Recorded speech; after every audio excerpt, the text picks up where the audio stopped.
simply means your inner peace. When you are at peace within yourself, you are able to retain more, you are able to understand more, and that's why we have yoga.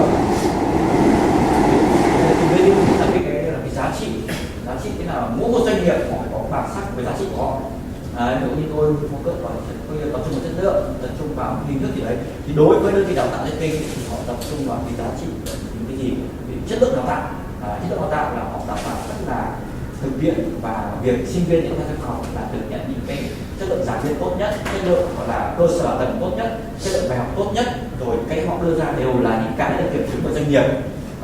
Các cái self motivation hay là innovation thì bản thân là gì, tất cả những sinh viên trong học ấy là phải chủ động, mình phải vừa học vừa nghiên cứu, tất cả những kiến thức của bạn lấy được là thông qua vấn đề thực hành và làm bài tập trên lớp, cũng như là nghiên cứu sự hướng dẫn của giảng viên. Không phải bạn lười học, hay bạn có thể là copy, hay là bạn gian lận trong kỳ thi, mà bạn phải có kiến thức tốt nhất được. Đấy, thì marketing nó không cho phép những cái việc đó xảy ra. Họ tập trung vào chất lượng của sinh viên, và sinh viên phải chủ động trong quá trình nghiên cứu và học tập. In the coming slides, we will see what is the business of Jetking, what is the history of Jetking, and why are we different from other players in the market.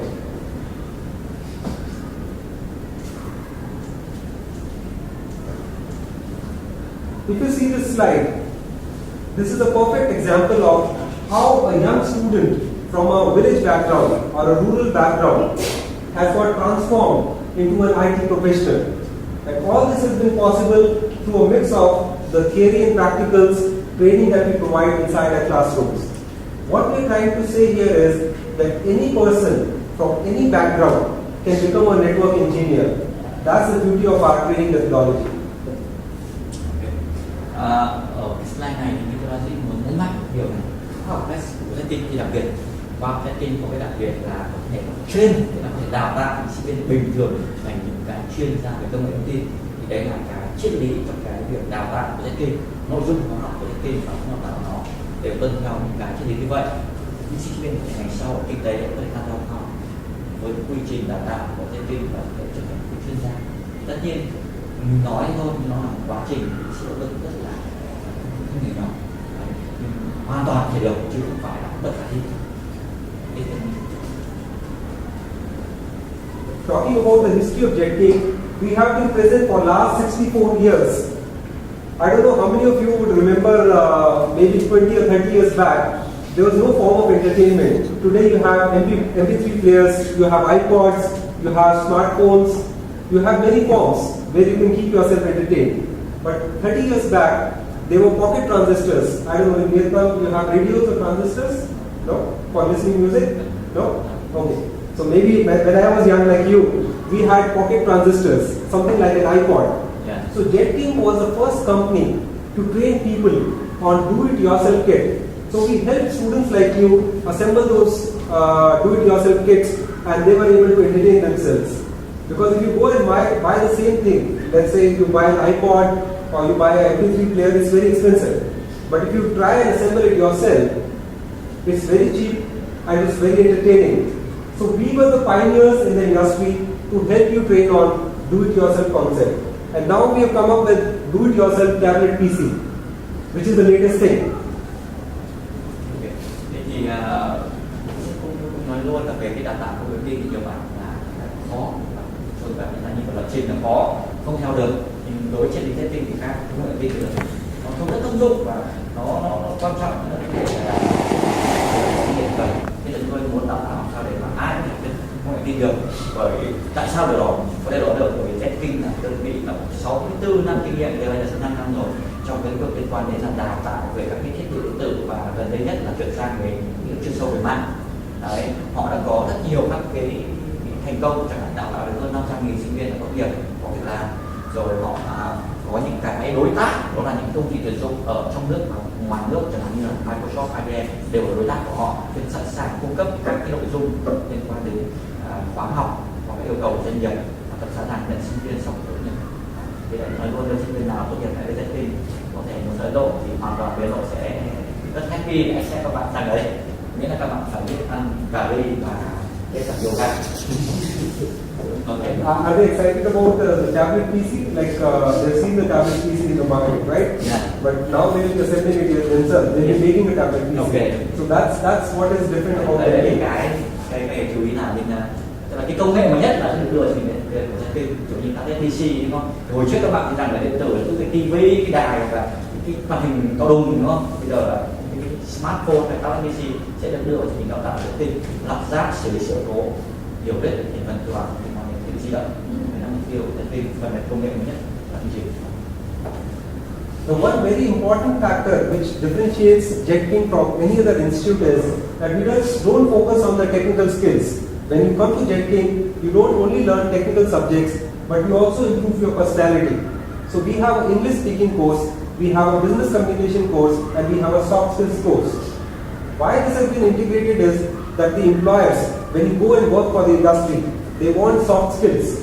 Technical skills are not only important. So it is a mix of technical plus soft skills which will get you a good job. Okay. Trong cái câu nói ở slide trước thì nói là khi đánh giá của cái nghiên cứu về IT đánh giá là cái nhân lực của công nghệ tin của bạn đa là gì? Sau khi tốt nghiệp xong là rất kém ngoại ngữ và những kỹ năng làm việc đúng không? Thì ở JETKIN họ đã giải thích được đó là gì? Ngoài việc dạy chuyên môn cho các bạn có thể trở thành chuyên gia giỏi, họ còn dạy những kỹ năng như là kỹ năng giao tiếp, kỹ năng phát triển bản thân, của kỹ năng giao tiếp, tất cả những thứ để khiến ta có thể trở thành một cái con người để đi làm hôm nay là một cái cán bộ mà gần như là có những kỹ năng tốt nhất để đáp ứng được cái yêu cầu của mình. We also keep constantly upgrading our curriculum and our training methodology. For example, at this point in time, we are working on making our product digital.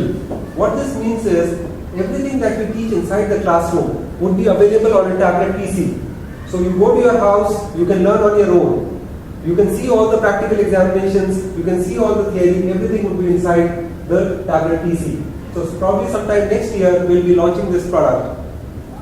So that's the innovation that we have done, that you don't need to actually come to the classroom and you can learn from your house, from your office, any place. Đấy thì cái toàn bộ những cái khóa học của JETKIN nó chứa những cái việc mà kiến thức được cập nhật mới nhất theo cầu chuyên nghiệp của cái sự thể công nghệ thông tin, và trong một buổi học thì các bạn có một là lý thuyết thực hành luôn. Đấy, buổi học này là lý thuyết thực hành luôn, đảm bảo là các bạn gần như là thu được kiến thức là từ thực tiễn và từ thực hành là chính, vì các toàn bộ lý thuyết thực hành chiếm hơn 60% thời lượng học của bạn. Chúng ta không học lý thuyết ở trên để lý thuyết xong là phải hay, nhưng mà thời lượng thực hành chiếm hơn 60%. This slide talks about how JETKIN has grown over the last couple of years. As a group, we started in 1947, but the training division started sometime in the year 1990. And after that, there has been slow and steady progression. And if you see, in the 2007 year, we were given the Pikes Peak Award. This company belongs to the US, and our training methodology, which is Smart Lab Plus, is designed based on their methodology. Bob Pike is the author of Smart Tech, and based on his research, we have designed Smart Train methodology. And so we will see in the coming slides what this Smart Tech is all about. We have also launched a JETEDGE, which is an English and a soft skills program, and then we are the first company in the world to launch do-it-yourself tablet PC course. In India, we have a large presence. We are present in all states of the country. We have close to about 120 centers in 85 cities, and we have 7 owned centers, company-owned centers. Okay. Đây là cái bản đồ khởi động, là tất nhiên các bạn cần là xuất hiện Google rồi chúng ta thấy thôi. Nhưng mà trên bản đồ này thì nó chia các khu vực như là center, rồi north, west, thì một trận khởi động giới thiệu là có 120 trung tâm. Trung tâm phân bố ở một số khu vực phát triển của Ấn Độ thôi. Đấy, chẳng hạn như là west, vùng north, vùng east, vùng south, thì một công trình. Thì chúng ta thấy rằng về các cái trung tâm là đã phủ sóng toàn bộ đất nước Ấn Độ rồi. Và thị trường của Ấn Độ gần như là cũng đã gọi là đã full rồi, và JETKIN bắt đầu triển khai toàn bộ cái việc mà phát triển thương hiệu ra quốc tế và Việt Nam đầu tiên. Now we will talk about the Smart Lab Plus training methodology, which is an award-winning and patented technology for us. Smart Lab has various components. and one of the component is smart tech. What this basically means is this technology is based on Ebbinger's curve of forgetting. What this says is that if I teach you something, then after 30 days, the retention will be only 10%. But if I reinforce that learning through 6 different ways, I keep repeating the same topic, but not in the same manner. Maybe through an exercise, maybe through an activity, through a practical examination, through a theory class, then the retention after 30 days will be as high as 90%. Đây là một cái đặc biệt nhất của bạn Tracking có, và tôi cũng có thể chia sẻ luôn là hiện tại Việt Nam chưa có một đơn vị đào tạo nào triển khai các phương pháp đào tạo giống như Tracking. Phương pháp đào tạo đó người ta gọi là Smart Lab Alert.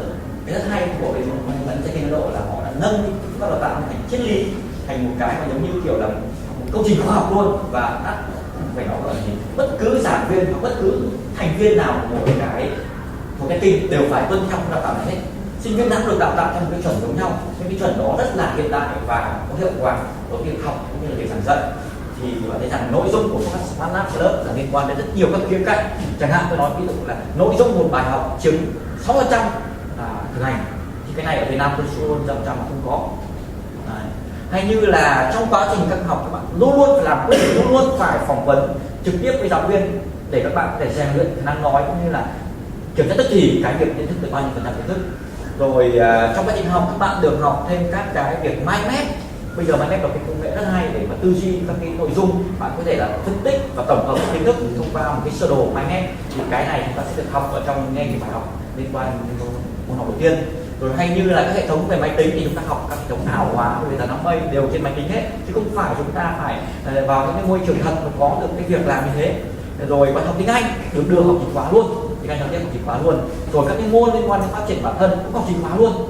Đấy. Rồi học trên môi trường thực tế gọi là field visit, có nghĩa là sẽ có một số bài học các bạn phải đến doanh nghiệp làm ở vị trí A, B, C, ví dụ như trên máy tính quản trị mạng, và cuối buổi đấy sẽ được người quản lý đánh giá bạn được bao nhiêu phần trăm của cái buổi học đấy. Nếu bạn làm tốt thì người ta cho 90%, bạn làm dở cho 30%, thì cái điểm đó sẽ được tính vào điểm học của bạn luôn. Người ta phải học trên thực tế.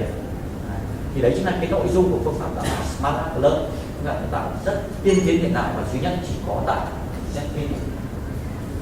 So 6 times when you repeat the same topic, whether inside the classroom or whether by way of a field visit or asking the student questions about the same concept, we are keep repeating and reinforcing so the understanding is better. We have different kind of courses. We have career courses for the undergraduate segment, people like you who have just passed out of the high school. Then we have professional courses for people who have already graduated and they want to do a master's level course. We have modular courses which are revolving around certification like Microsoft, Cisco, security, etc. And then we have basic IT literacy courses for people who just want to learn how to operate computers. The course that we are launching here in Vietnam is Higher Diploma in Infrastructure Management Services, which is a 2-year course, and to be eligible for this course you have to be at least a high school graduate. If you see, all the latest technologies have been covered, starting from networking, Cisco, security, cloud computing and virtualization, and Windows Server.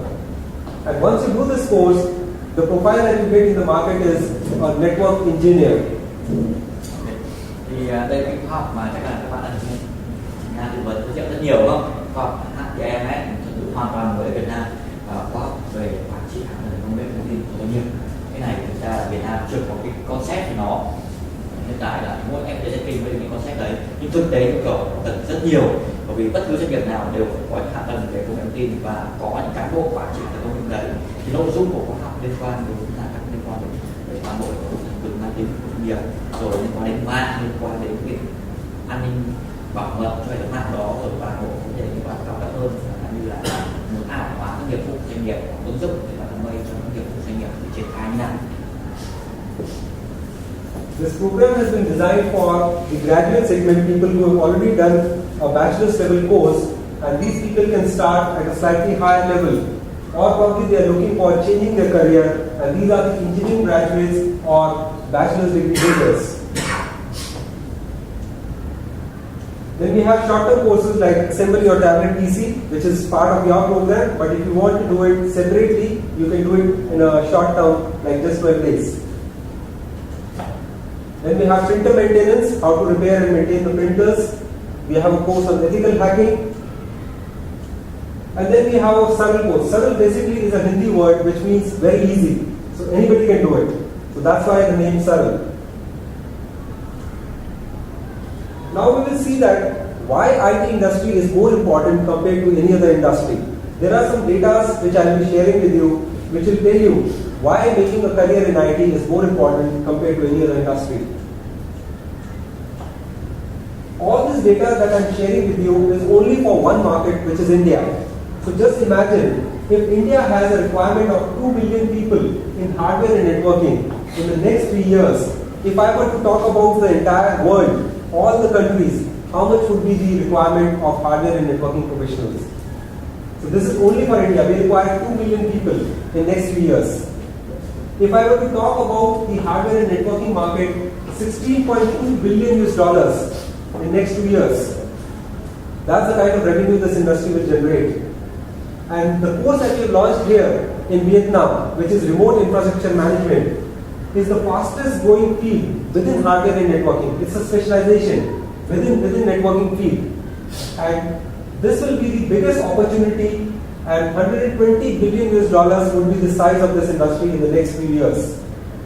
What happens when the technology moves from basic networking to high-end networking to remote infrastructure management? There are new companies which will come into play, and these new companies will generate more jobs.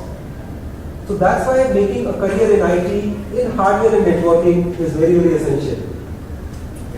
Thì cái này là cái muốn nhấn mạnh thêm các bạn, tức là cái việc ở Việt Nam ấy có thể có những cái bài báo và những cái thông tin các bạn nghĩ đến là do PR, nhưng mà về những cái con số này của Ấn Độ đưa ra thì nó không chỉ phản ánh của Ấn Độ mà còn chung với cái thông thế giới. Thì ở đây là cái con số cho Ấn Độ, ví dụ như 2 năm tới của Ấn Độ thì nó có phải cần 3 năm tới nó cần 2 triệu nguồn nhân lực liên quan đến các sản phẩm mở mang. Ở Việt Nam có như vậy không? Thì ở Việt Nam thực tế là con số này hoàn toàn là có thể. Tất nhiên là không phải là con số là 2 triệu, nhưng con số nó tương đương với cái liên số cơ. Thì Việt Nam gần ta tới ít nhất phải cần tới khoảng 2 đến 300 ngàn cái nguồn nhân lực liên quan đến phần cứng và mạng. Đây là cái con số liên quan đến các cái sách trắng đã được khảo sát và thống kê đấy. Tại sao có cái đấy? Bởi vì tất cả các doanh nghiệp Việt Nam bây giờ là cái nguồn nhân lực liên quan công nghệ thông tin là không có, các bạn phải tự yêu cầu nhân viên là phải học hay là phải tự phải đạt kiêm nhiệm cái đấy. Nhưng bây giờ xu hướng mới là phải có những nhân viên chuyên biệt trong lĩnh vực đấy. Rồi những cái việc liên quan đến là các công nghệ lắp ráp máy tính bảng, lắp ráp laptop, về các điện thoại. Thì Việt Nam cũng manh nha rất nhiều doanh nghiệp đã đi sâu về việc đó, họ có nguồn nhân lực liên quan đến rồi những cái công nghệ mà bạn nhìn thấy, cái thằng RIM, công nghệ này công nghệ của tương lai, và Việt Nam hay là tập đoàn FPT đang hướng tới.